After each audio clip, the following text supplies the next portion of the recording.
Okay, beautiful. So welcoming Stephen Sewell for this conversation with different artists, different perspectives. And I'm going to be asking you some questions, Stephen, about your life, about your writing life, about writing in general, and about what's possible for art. Before I go further though, I want to change the view to be like this, so we can both be seen on the screen. So there we go. Beautiful. Thank you, Stephen, for joining. So one of the great gifts that I've received by knowing you and learning from you has been the lull, this lull. And firstly, I'd like to ask you to just describe what the lull means to you. I know that beautiful Sue Wolf was the one who started using the term. And I would just love to hear in your words, because I try to paraphrase it and I want to hear it from you, because I know it's a big way that you work. So could you tell us, what is the lull to you? It's a little complicated to answer, but I'll try, and I might just kind of continue qualifying. Yeah. The lull is a state of attentive inattentiveness, and what that means is that in Freudian terms, that it's a way of disinhibiting your executive function, which is a prefrontal cognition, in order to access unconscious drives and desires. So that sounds like a lot of jargon, but most people will have experienced the lull without recognizing or without realizing. It's a kind of it's not a trance-like state, but it's a state of daydream. You know, when when you're waking up before you're fully awake, that kind of hallucinatory state of a dreamy state. And what's happening, in my view, in that state, is that the part of your ego that doesn't want to reveal to the world or things that you regard as unseemly or things that you don't want people to know about your desire. That comes from kind of ego and superego forces that inhibit those things, and that inhibition is the stuff that that artists don't want. Artists want to be able to access their unconscious. So is that clear? A little bit clearer? Yeah, it is clearer. And I guess one of my questions is, what is the difference between the lull and your regular free write? You know, there's lots of talk about daily, morning pages, free writing. What is the difference between those realms and the lull? What makes the lull something else? Free writing is a way of entering the lull. Free association, word association. And the way kind of free association, word association works best is when you do it quickly. So you speed up, bang, bang, bang, bang, you just let it go. And the more you let it go, that is the less control you have over, the more, the less control that you have, the more automatic it is. Automatic writing is another word for it. The more you're accessing the unconscious. But why the unconscious is crucial to this sort of understanding is that where our art comes from.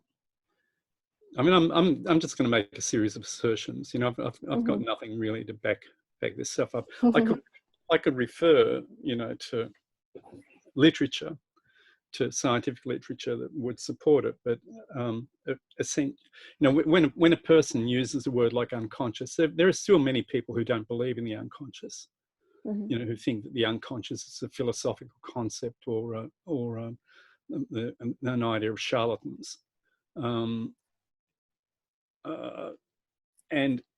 you can say, well, where do dreams come from? And some people will just refer to neurological detritus, Mm-hmm. rather than accept that there's a realm of our being that is difficult to access. Mm-hmm.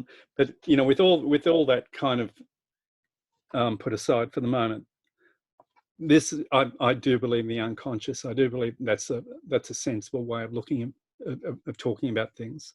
Mm. And I believe that artists, especially, are interested in art and are interested in writing, or whatever art it is they're interested in pursuing, because they have trauma, because they have pain. Now, every human being has pain, and I kind of feel that every living thing probably has pain. So it's not something unique to human beings, I don't think. But what is unique to human beings is that one way that we can we've got many ways of dealing with our pain. We can become alcoholics, we can become drug addicts, we can become all sorts of things. But one of the things that we can become is artists. And artists confront their pain and deal with their pain through a process of transforming the pain through the artistic process. That's what I think fundamentally why people like you and me do the things that we do. And that pain is unconscious pain. If it was conscious, like I cut myself with a knife, I know what to do. I take a painkiller and I wrap myself with a Band-Aid. Mm-hmm. But the pain that we're talking about is an unconscious pain, a pain that we're unaware of a lot of the time, but that determines our behaviour. Why do I keep making the same mistakes, the same emotional mistakes? Mm-hmm. Why do I keep subjecting myself to the same traumas? I think every human being is familiar with that kind of that kind of pain. Mm-hmm. So where does it come from? If it's not conscious pain, if I'm not even aware of my pain, but I am aware of the behaviour that keeps messing me up, then how do I deal with it? Well, I deal with it by entering the unconscious, by allowing opening those doors, and through art, finding a way of struggling with and changing.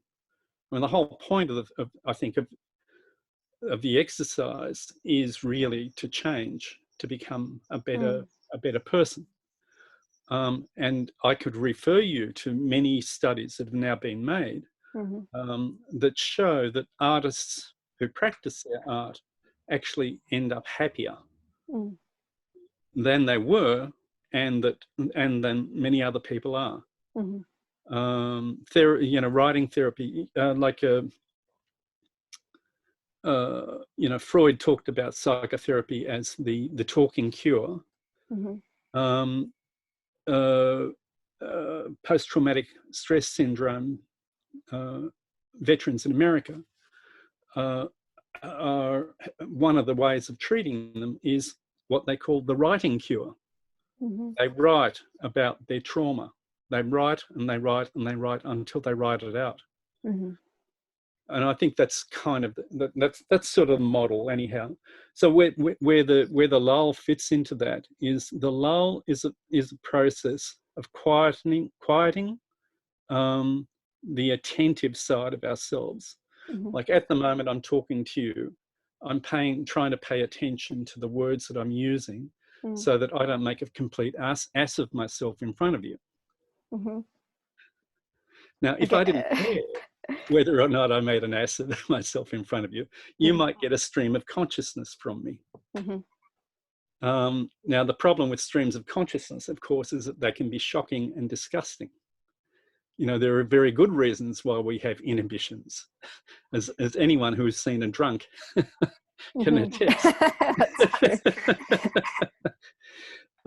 But they're not to be, you know, constantly watching yourself, constantly alert to how you appear to someone else is not a way of you're presenting to someone else. You're not presenting, you're not kind of alert to yourself. Mhm. So, you know, at certain times in our lives, when we're trying to deal with something, which artists are trying to deal with all the time, it's best not to have the little person on your shoulder going, "Oh, that's bad. Don't let them know you think that." Mm. And Mhm. so to let that go, to quiet that voice, to quiet the one telling you that you're a fool, or that you've got nothing to say, or that your emotions aren't real, Mhm. that you're self-indulgent, like all those voices that are continually stopping us from being who we are. To Mhm. quieten those through different kinds of mechanisms, like drinking. You know, alcohol, for example, is a disinhibitor.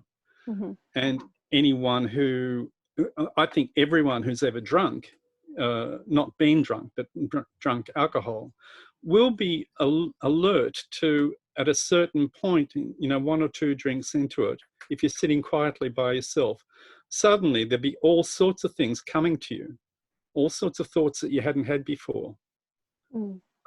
that are actually creative thoughts. So Mhm. for the major part of human history, alcohol has been a sacred Mm. right, Mhm. liquid. You know, I mean, like, uh, it's probably only in the last 200 or 300 years that it's become you know, the entertainment drug Mm. that it is now. I think prior to that, people were more careful of it and what it meant. So alcohol is of use in disinhibiting, in opening you to that voice. But other more mundane things, people who jog, for example, Mm. will get into a state of boredom or a zone where they'll just start, where that'll happen. They'll start thinking about things that they didn't realize that they were thinking. Mhm. Or swimming, anything actually having to do with boredom. Mhm. Boredom is a crucial part of this, which has a kind of, there was a study recently of creativity in the United States. I mean, this is well known now, but the United States is in a state of creative crisis, in that the creativity of people over there is decreasing, Mhm. according to, you know, standard tests of creativity. Mhm. One of the reasons why, one of the proposed reasons why this is the case, is because of the rise of screen technologies Mhm. that allows people to never be bored. Mhm. If you're bored, you just kind of reach for the screen and you can stream whatever you want. So people are filling that boredom, that hole of boredom, uh, with other stuff, Mhm. stopping themselves from being bored, and Mhm. consequently stopping the opportunity for this kind of lull activity to Mhm. generate fresh ideas. So I know I'm going on endlessly about it, but I hope that's a little bit clearer. The lull is easy to achieve. Mhm. Um, it's it's a familiar state, but most people think that it's boring, Mm. and they try and avoid it, when actually it's the crucial part of opening up your creativity. Mhm. Okay. What's thank you, Stephen. For my next act. Was there a moment where you felt the lull come into your creative life and change your creative life, or was it something that you were already accessing from the very beginning when you decided to be a writer, or when you knew you were a writer? Were you already lulling, or was there a moment where it dropped in as a new practice? No. When I first started writing, like, I was a very heady person. I am a very heady person. And I, for me, the intellect and intellectuality is, is a powerful good, as it were. If I wanted to be anything when I was 20, it would have been an intellectual. I would have regarded as an intellectual. And my first play, my first major play, was about the well, it was set in the Soviet Union, 1924. So I spent a lot of time researching. I spent about 6 months in a library researching, and then sat down to write the play, and had absolutely no idea what to do, or how to, the people sometimes refer to the terror of the empty page, and that was exactly what I felt, that absolute terror. And I didn't know what to do, and my deadline was approaching. And so I cried for a good 6 months every day. And I would sit at the desk and I would not know what to do, and I'd cry. And at the end of 6 months, I think I broke my brain. Okay. And I was able to write. Okay. And it was only many years later then when I met Sue, and she had a similar experience with her, with her writing, that we both realized that we'd found a way, that we'd found a way to access the creativity without realizing that it actually was a way. And she was the one who found the name, the lull. And I mean, you've worked with her and you've studied with her. I'm sure you had a sense of relief when she started talking in this way too. When you went, oh, I do that. Oh, that's actually okay to do. It's not cheating. Yeah.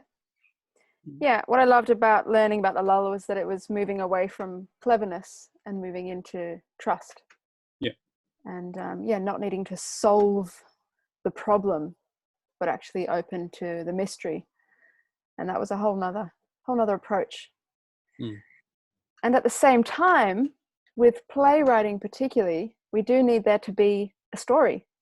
We need there to be an unfolding, characters, a drama of some sort, or at least that's what we're used to in playwriting in general.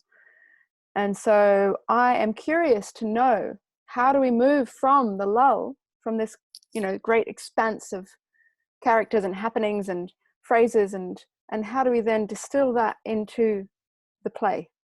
How do you move from the lull to the finished play? Yep. Now, it's a really big question, but do you have any thoughts or tips on that? Yes, of course. Now you probably remember that I said at the beginning of the NIDA course, and I say this every year, that at NIDA we have two gods, Dionysius, the god of madness, irrationality, and drunkenness, and Apollo, the god of reason and beauty. And we begin the year adoring Dionysius, and then through the year we move more towards loving and adoring Apollo. Apollo was a hermaphrodite god. Yeah.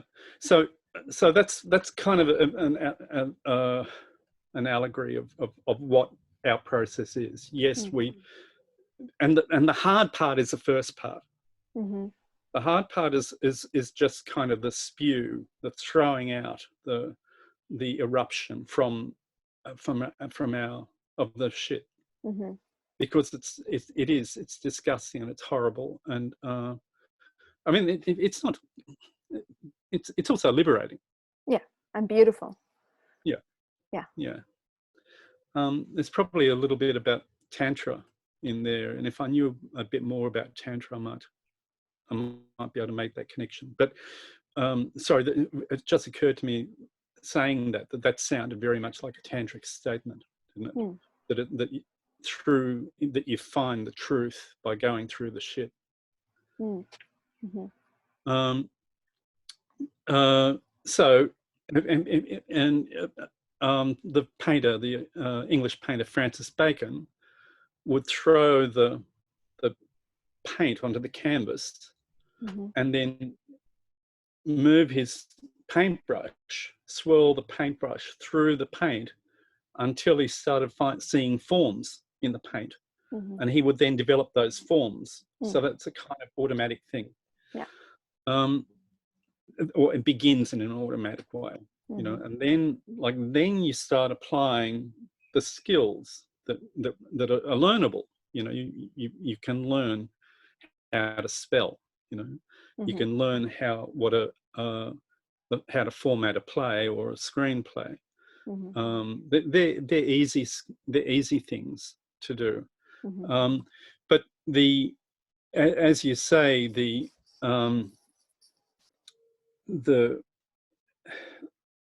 eventually you've got to end up with something that someone can understand enough to be able to put on. I want to come back to this question in a moment, because I think it has there's a special application for an artist like yourself.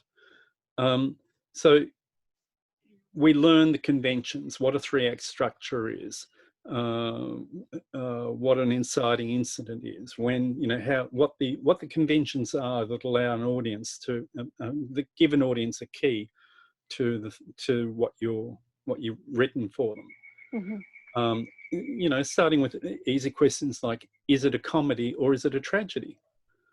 You know, you set the rules at the beginning of the work, and you tip people off. This one's a comedy. So that means I can sit back and enjoy the moment. There aren't going to be any terrible tricks being played on me. So the most straightforward thing for a new writer is just to say, write and write and write and write. You finish it. You know, there's no such thing as actually finishing anything. You get to those magic words, the end, and then you go back and you start again. And you don't start again by cutting and pasting. You start again by writing exactly the same words.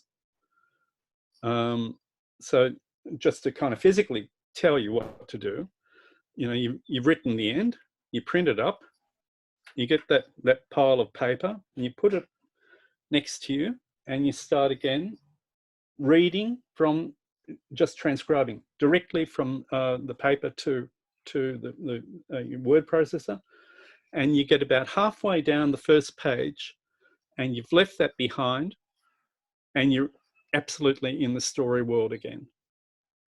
And then you leave that first draft. You don't really even look at it again. Yeah, you don't look at it. That's rubbish now. It's rubbish that it always was. One of the things that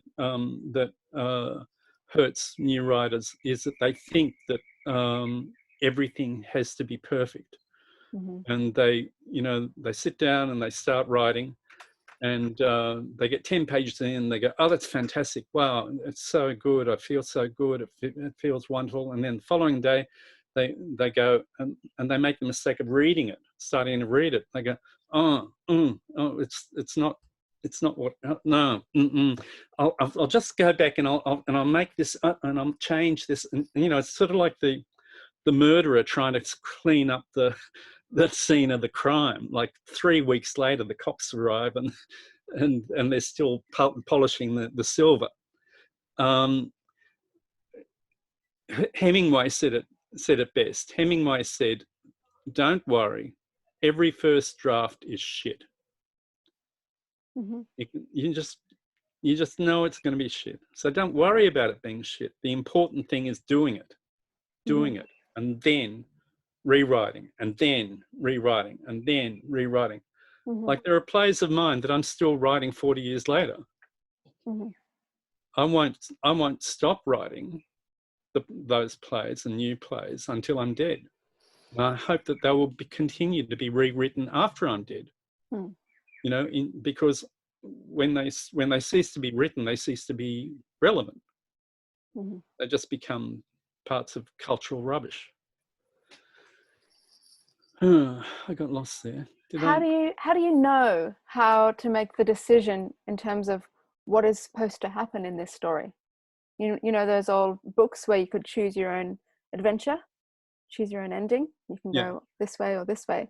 When you're writing a play, how do you make decisions around what is meant to happen, to know what is the truth, what is the right story? yeah. Is That's it intuitive? Is it, what is it? it's a complex question, a complex question with a complex answer. I'll answer the I'll give the easier answer first. Mm-hmm. The easier answer is you are your first audience. The writer is the first audience.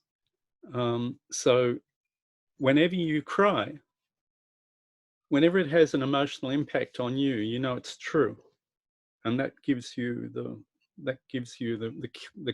cue about whether it's working or not. Or when you laugh? Yeah, laugh. Well, yeah, exactly right. So that's the kind of the straightforward answer. The more difficult answer is that, and this is why I wanted to come to you in the last part. Um,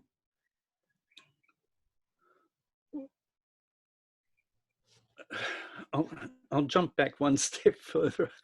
You know, I'm a fan of Lacan, of the psychiatrist Jacques Lacan, and Jacques Lacan said that or noted that transition infant from infant means without words. That's what infant means. It's from Latin, without words. Mm-hmm. So that wordless creature, the infant, enters language. And Lacan says that process of entering language is a traumatic experience. It's so traumatic that for him, Lacan was a Freudian, but by the time Lacan was working, had started work, the castration complex had been abandoned by most psychotherapists, when it was actually a crucial part of Freud's uh, idea of the world. But Lacan took the he regarded the entry into language as the castration. A way of kind of imagining it is that the animal is castrated in order to be brought into domestication. Mm-hmm. Yeah, so that's the kind of analogy. Mm-hmm. So this entry into language is according to Lacan, a crucially difficult and traumatic experience. Mm-hmm. And you have a niece, you probably have witnessed her frustration at not being able to say what she wanted to say, Mm-hmm. at not being able to get what she wanted to get. And you offer this and no, this, no, this, no, why, you know. So what Lacan says about a moment like that is that the infant has needs and desires that it doesn't have words for. Mm-hmm. And the words that are being offered to it are the words of an alien. They're not, it's not my language. It's a language that is imposed on me. Mm-hmm. Okay. You and I are artists. We're dealing with our unconscious. With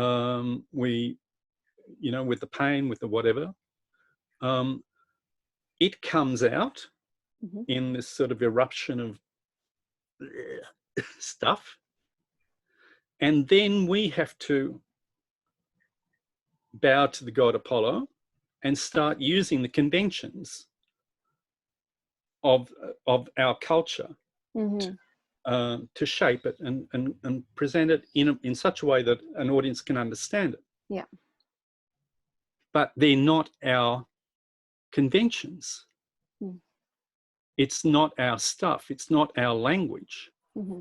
So people like you and I are actually continually struggling in a state of castration with the stuff. Mm. To make it a little bit clearer, a little bit kind of more precise, is there such a thing as women's writing? The masculine, the writing that you and I are familiar with, has terms, uses dramaturgical terms like climax, tension, excitement, Mm-hmm.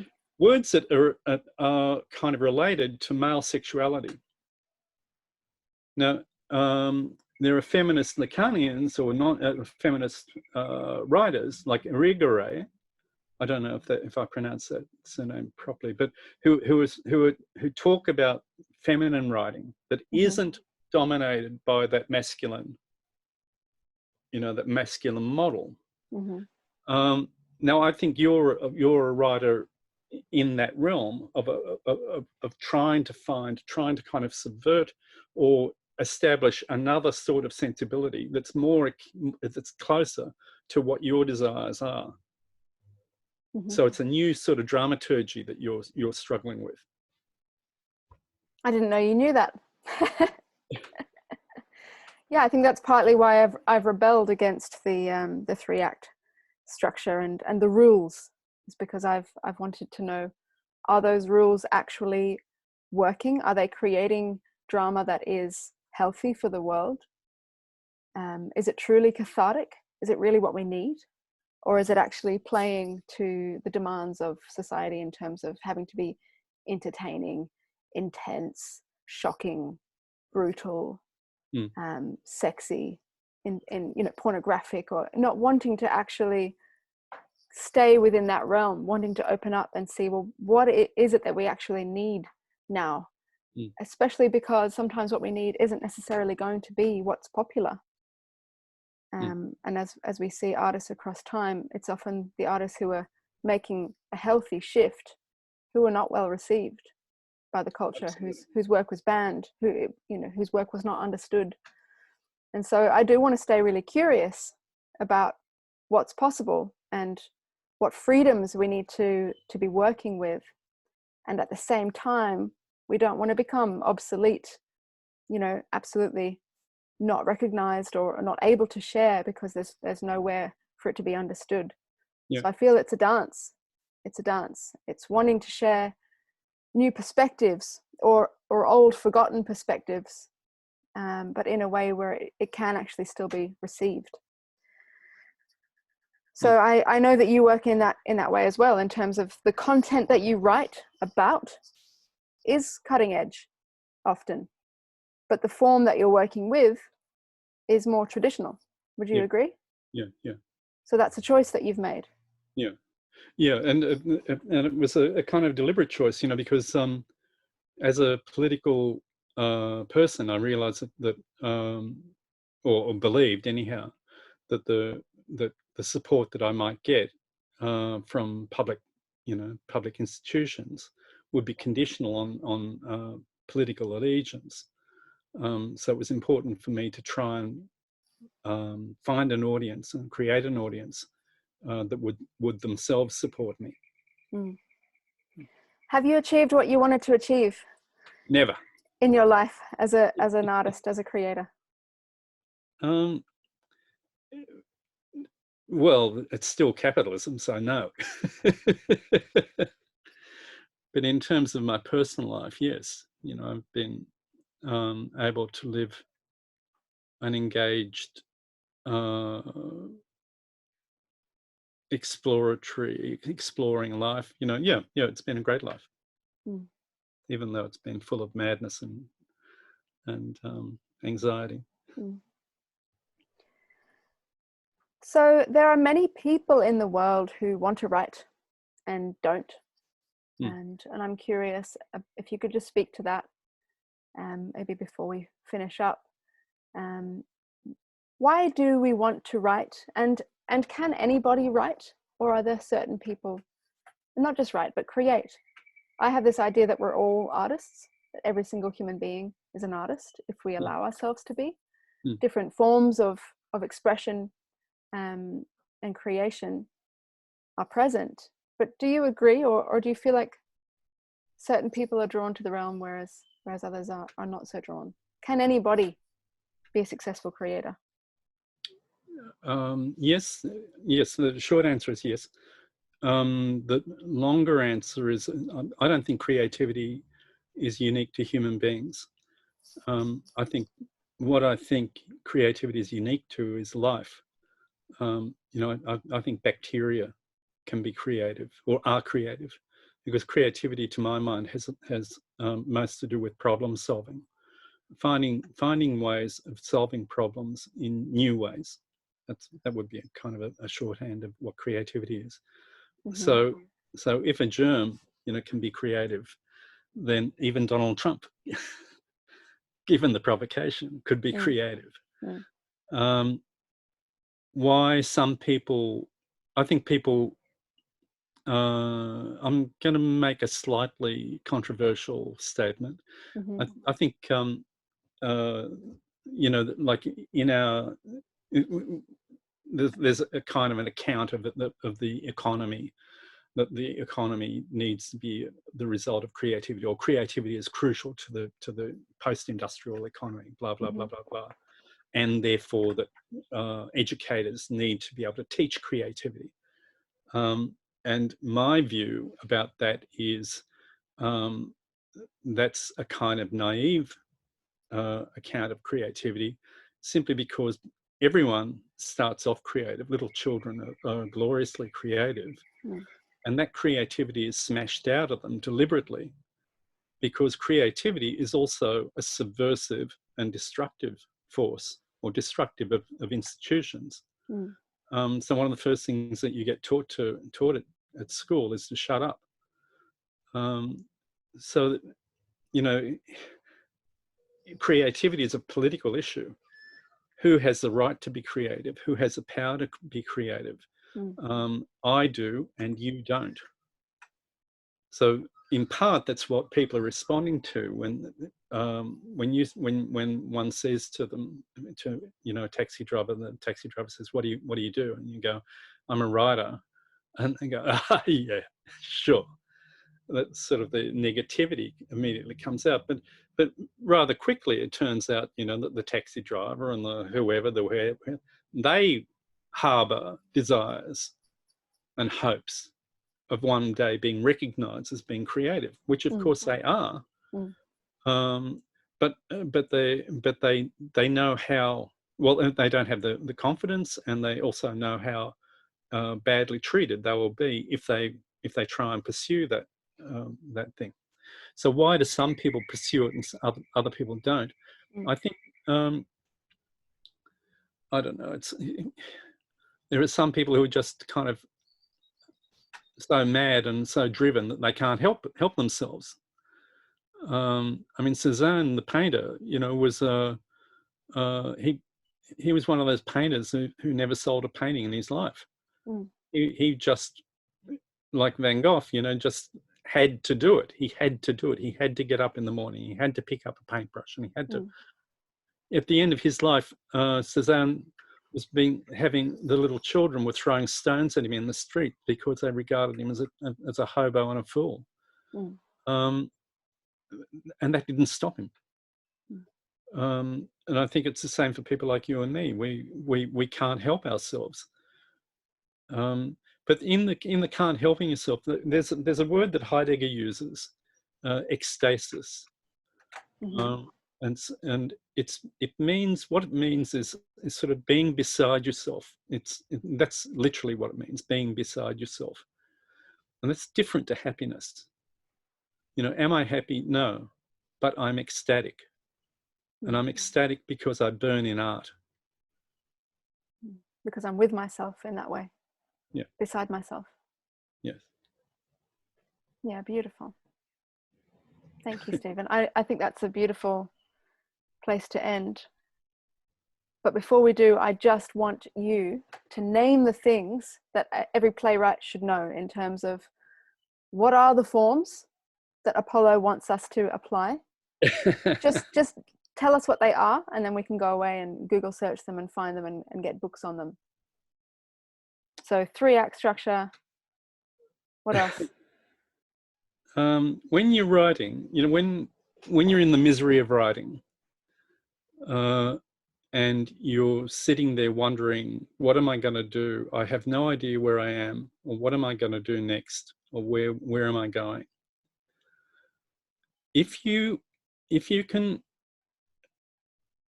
have a moment, or rather when that moment happens and you realize what the climax is going to be, in using that kind of dramaturgy anyhow, what the climax is going to be, and you know what it is because you start to cry.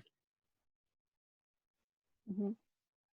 As soon as you've got that climax, you've got 3 powerful and important things. You know who the central character is, who the antagonist is, and what's at stake. What is it? Because they say it. I am prepared to die in this moment because I want. Mm. And whatever the want is, that's what that's what the thing's about. And as soon as you've got that, you've got 3/4 of the craft elements of what you need. Mm. And then you can kind of, that's sort of like having an empty map. You've got a piece of paper and you've got nothing on the paper. Mm-hmm. But you find that place and you go, right, that's where I'm going. Mm. Now I know where I'm going. Mm. And then you start making your way there. Mm-hmm. Your own emotion and your own emotional, what you're doing as a writer, as an artist, is we're on our hands and our knees in the dark, crawling through mud, trying to find a light. Good challenge. Yeah. And it's great when you see it. Mm. I've got this feeling of while you're in that mud, needing to be really aware of when agenda is creeping in, when agenda is coming in and saying things like, oh, this is going to really put you on the map. You're going to be the best writer in the country. Or, yeah, this is going to really fuck off your ex-boyfriend. He's going to really hate this. This is a chance to really get back at him, or whatever. Those kinds of voices, I wonder if we need to be aware of those voices and also quieten them so that we can stay with the true task of the mystery and the deep listening to what it wants to be. What is it that you're communing with there that is beyond your agenda? Yes. Beyond your personal egoic, you could say. Yeah. Agenda. Well, that's right. That's exactly what it is. It's ego and superego, ego and fear. And it's, it is destructive. Those kinds of voices. But the other thing to remember, though, about voices like that, that is positive, is when you're getting, not so much those kinds of voices, but but say, this is bullshit. You're a liar. Yeah. No one's interested. Why don't you just die? When those voices are saying those things to you, what you know is that you're close to the gold. Mm. So you got to just keep going. Yeah. Keep going. Yeah, because you're almost there. Beautiful. Stephen Sewell, if this was the last interview you were ever going to do in your life, and I'm saying that because you say things to us like, if you had a year to live, what would you write? That's a pretty full-on question. That's why I wanted to study with you, because you're willing to ask that kind of a bold question. If this was the last interview you were ever going to do in your life, what would you want to say about writing, about creativity? You can take a second. Well, I don't need a second, I don't think. Art will save us. If anything can save us, if anything can save the human race and can justify the human race, it's the art that we make. The art that we make and the love that we can give. So to be dedicated to art is to be dedicated to creativity and love. And I firmly believe, I'm a socialist, communist, revolutionary, and people would say to me, So, you know, what does this look like? What is how are you going to, how are things going to be better? Where's the proof of the things that you're talking about? And the proof for me is in the community of people that people like you and me occupy. We are a great community of generous people dedicated to hope and a future. And I've loved every single moment of my life as long as I've been part of that community. Thank you, Stephen. Yeah. And as you're speaking, I have this feeling of just, you know, really, really hoping and putting a blessing that what you write from now on has even more love in it and brings you even more love than what you've already experienced. May it bloom even further. Thank you. Okay. Thank you so much, Stephen. Great pleasure. Yeah. Thank you, Dan. Okay.